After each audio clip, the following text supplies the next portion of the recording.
Welcome to the Ex-Religious Support Network. Our aim here is to provide a safe space for people who have left or are thinking of leaving their religion. To find us on Meetup, simply search for Ex-Religious Support Network. On Facebook, search for Ex-Religious Discussion Group. My name is Les Allen and I'm the group facilitator.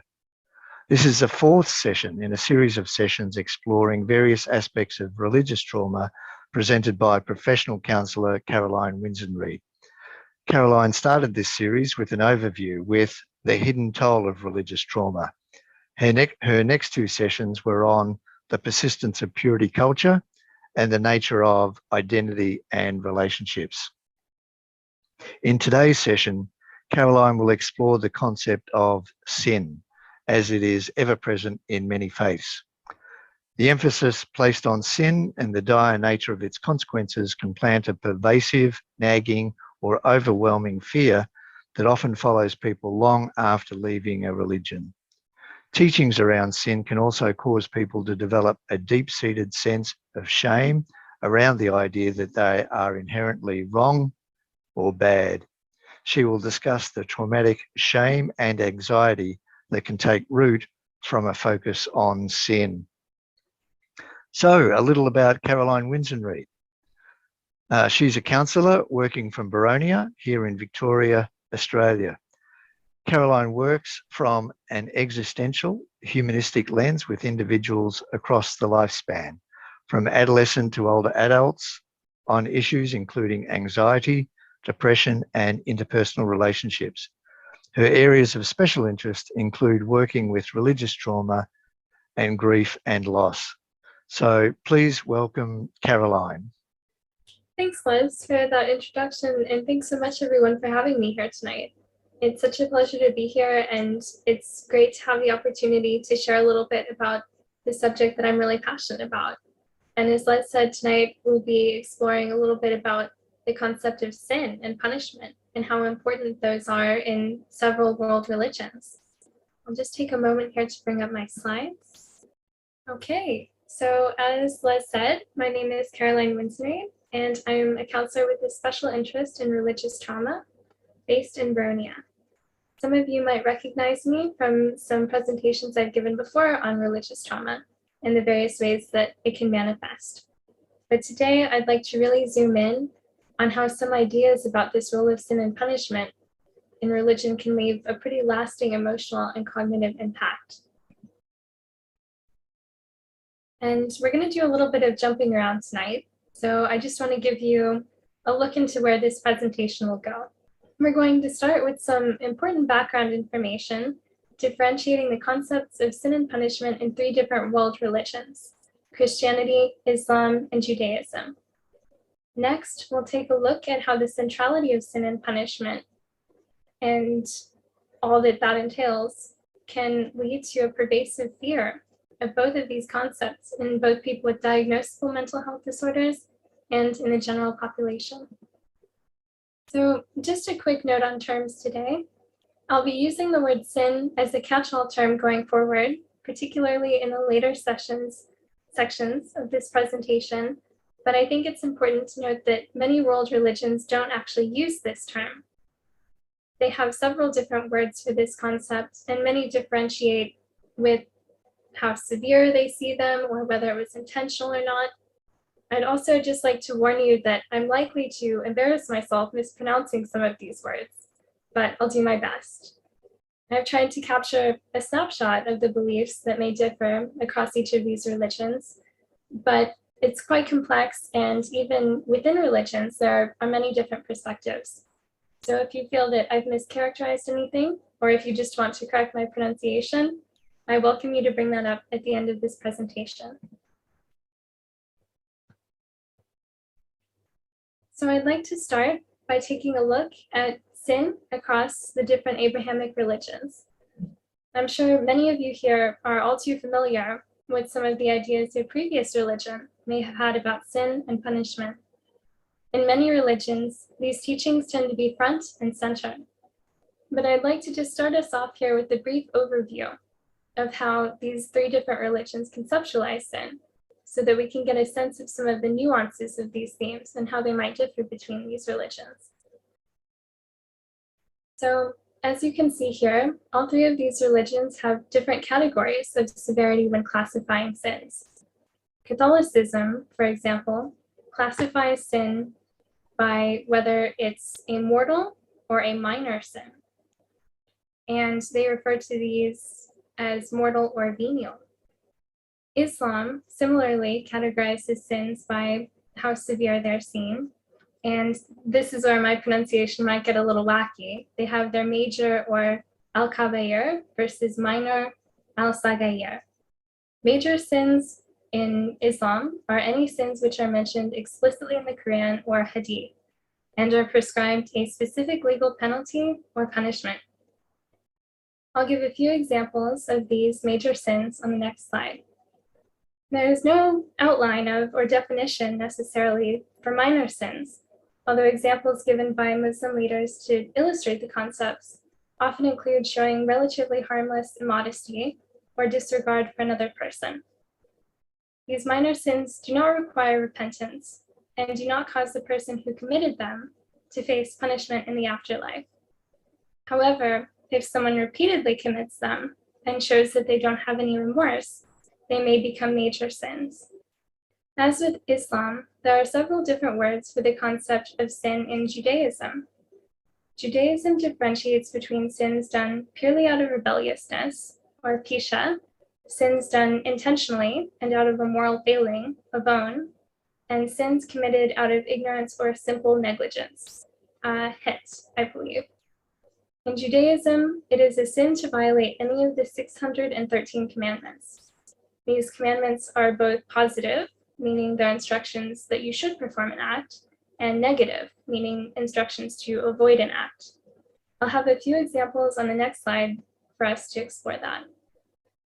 I'd also like to point out that Christianity is unique among these three religions in that it places a particularly strong emphasis on your thoughts and has very few rituals or behaviors which are expected of its followers. In contrast, Islam and Judaism place little emphasis on thoughts and place a very strong emphasis on performing specific rituals and behaviors, which are outlined in their religious texts. Repentance also looks quite different across these three religions. The act of confession has a place in all three, but only in Christian religions, particularly in Catholicism, are sins confessed to another person as part of atonement. Notably, major sins must be confessed to a priest or other high-standing member of the clergy in order to be forgiven in Catholicism. In Judaism and Islam, sins are confessed directly to God. If a person has been wronged by the sin, Jews and Muslims are also expected to make amends directly to that person and to perform good deeds to atone. In the next few slides, I'll outline some examples of major sins in these three religions. So here are some examples of some major sins in Islam. The biggest sin in Islam is polytheism, or the belief in multiple gods. As you can see from this list, the focus on these sins is behavioral, and it's focused on rituals as well. I've listed here some examples from the commandments in Judaism. Again, notice the focus on behavior and rituals. On this slide are some examples of Christian sins. Most of these are behavioral, but you may notice that envy is an outlier here as a thought sin. I'd also like to point out that while several of these seem to just be behavioral, they are actually classified as sins even if you don't act them out. So if you just have adulterous thoughts, that is considered basically the same as committing adultery. Another area that differentiates these three religions is their concepts of human nature. Many branches of Christianity, including Catholicism, Presbyterianism, and Reformed branches, subscribe to the idea of original sin. Original sin is the idea that all humans have inherited a sort of generational sin from Adam after his fall from Eden when he ate the apple. Not only do these Christian teachings suggest that humans are naturally inclined to sin, but also that they have inherited a tainted nature and are sinful from their very birth. In contrast, Islam and Judaism do not subscribe to the idea of original sin. While they believe that humans have a tendency to stray from the path, they do not believe that humankind is inherently tainted or sinful. Next, I'll paint a quick picture of the consequences of sin in each religion through their ideas of punishment in the afterlife. So the Christian concept of hell has evolved quite a lot over the years, and it has become a bit of a cultural icon, if you will. I'd like to throw in there that all of these three Abrahamic religions' ideas of a hell-like place, including Gehenna in Judaism and Jahannam in Islam, came from or may have been directly referring to an actual valley that existed outside of Jerusalem. And this valley used to be sort of a trash heap, and it was not a very nice place. In fact, in its history, there are some fiery child sacrifices. So this really conjured up some images of this terrible place for people who were alive at the time. Some of our modern images of hell, actually a lot of them, come from Dante's Inferno and were introduced much later in Christianity's history. As you can see here in this painting that was based on Dante's Inferno, these images are intended to be quite frightening and evocative. Islam has a very similar concept of hell called Jahannam to modern-day Christianity.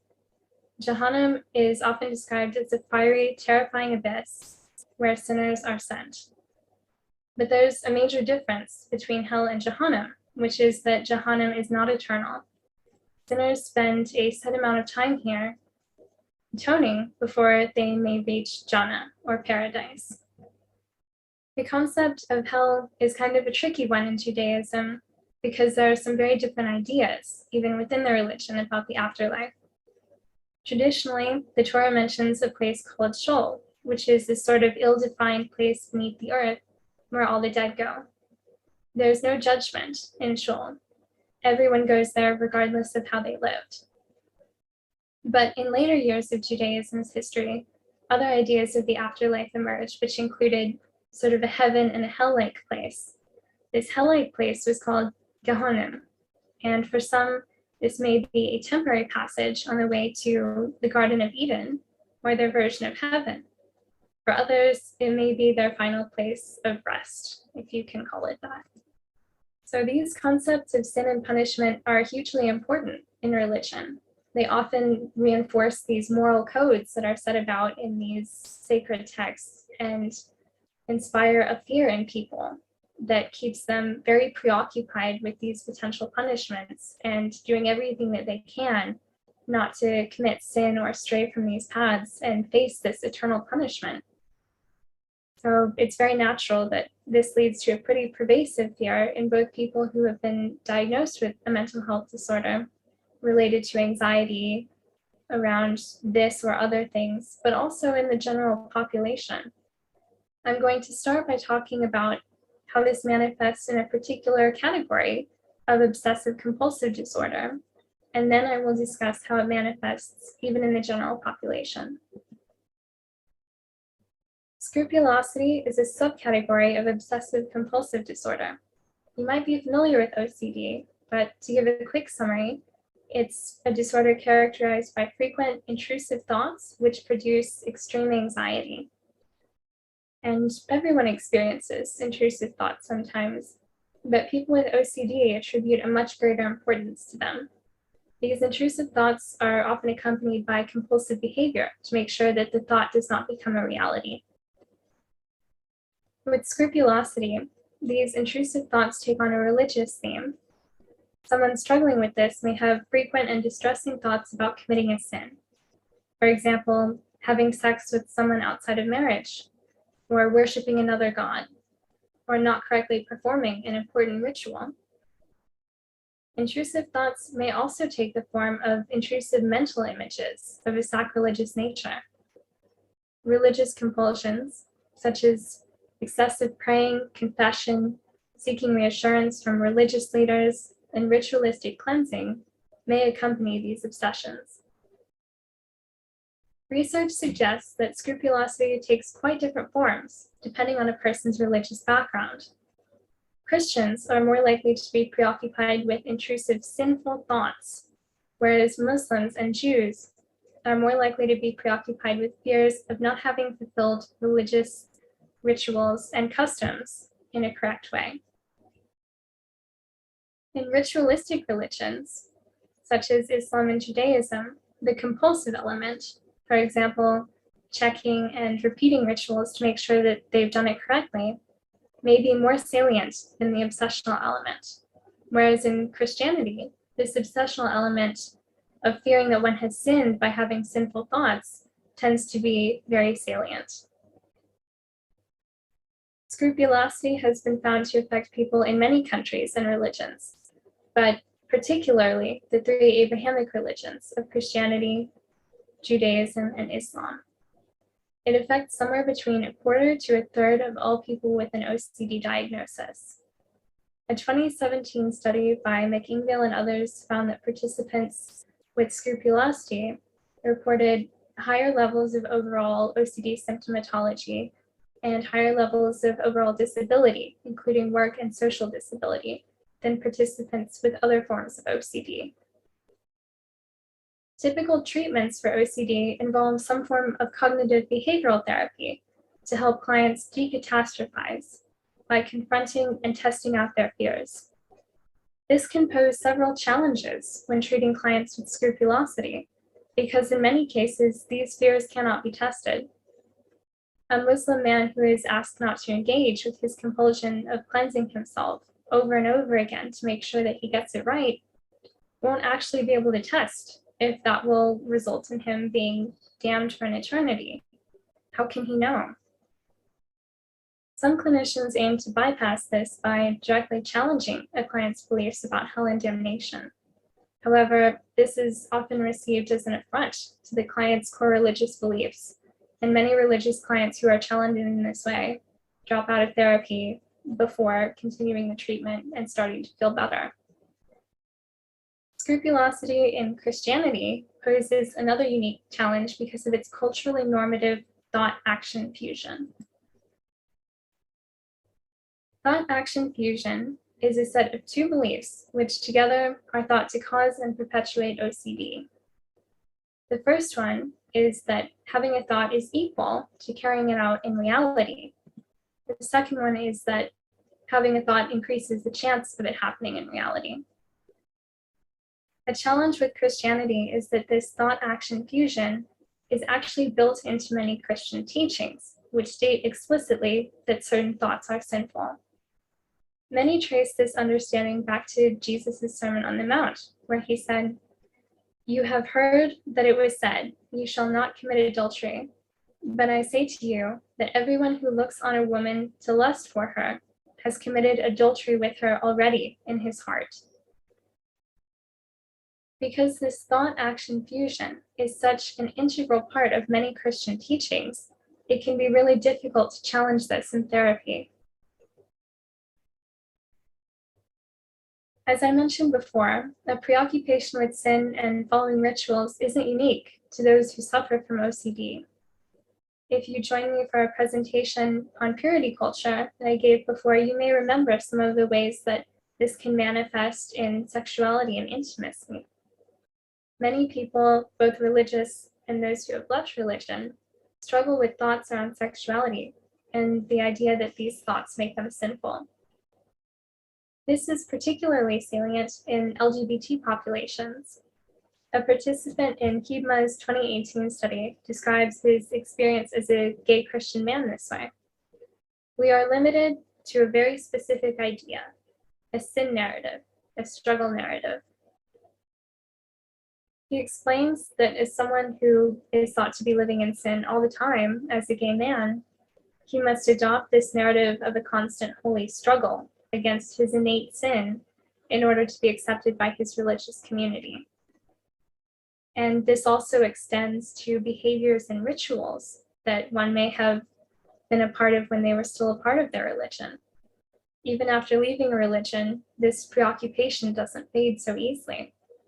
An illustration of this is a quote by a formerly Jewish participant in David Mint and Greel's 2007 study, who describes her experiences. When I made a telephone call on a Jewish holiday, I felt as though I was tearing apart one of my vital organs. I felt as though I was foolishly opening the door to hell and sending myself into a wilderness where hope for survival was grim. So you may be wondering, why do some people without OCD experience this too? And the reason for this is that sin and punishment are really central themes of a moral identity in religion. The research shows us that central aspects of identity, such as morality, can be very difficult and rigid to change. Even after someone leaves a religion and no longer cognitively believes in their old religious beliefs, early formative experiences and schemas can cement parts of these identities, particularly the moral parts.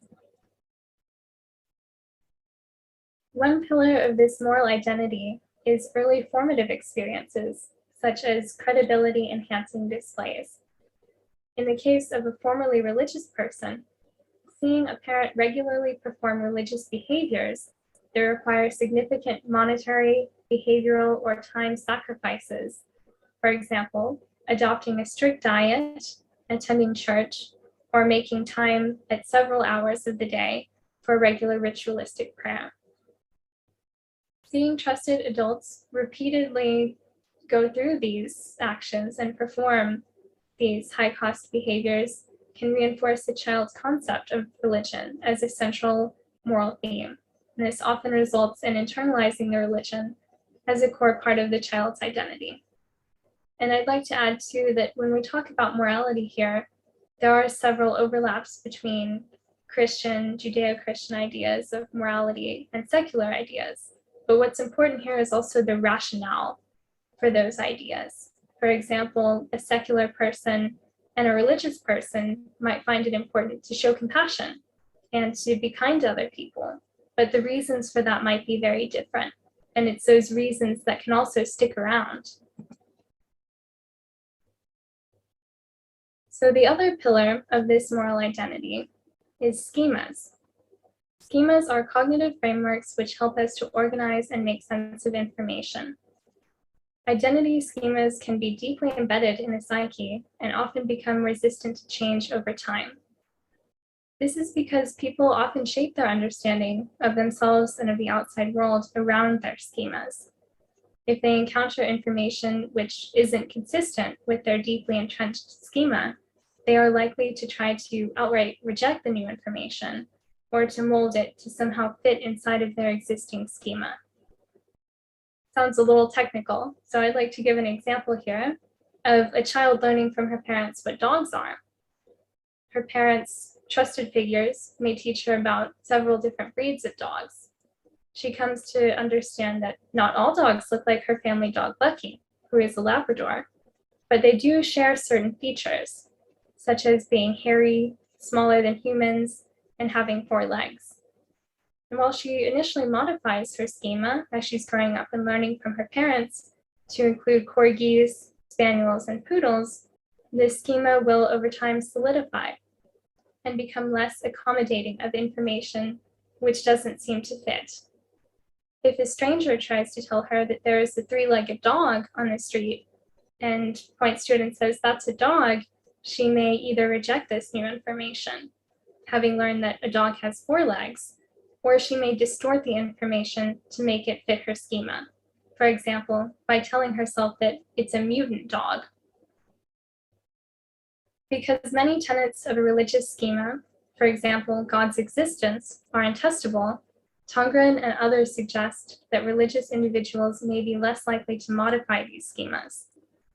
Furthermore, these religious schemas may remain intact even after a person leaves a religion. Aaron Beck, the creator of cognitive behavioral therapy, has suggested that schemas can cause psychological residue, which can be resistant to change. An example of this can be seen in clients who recover from depression and would no longer be diagnosed as depressed, yet still display signs of depressive thinking, acting, and feeling. whereas compared to clients who have never been diagnosed with depression, they wouldn't be showing those things. Some people who leave a religion experience this phenomenon of psychological residue. In their 2019 study, Lee and Gooby explained that although some participants no longer believe in religious teachings logically, they were still affected on an emotional level by the beliefs that they held for so long. Some doctrines can be seen as conditions of worth, which need to be worked through once the belief has gone on a rational level.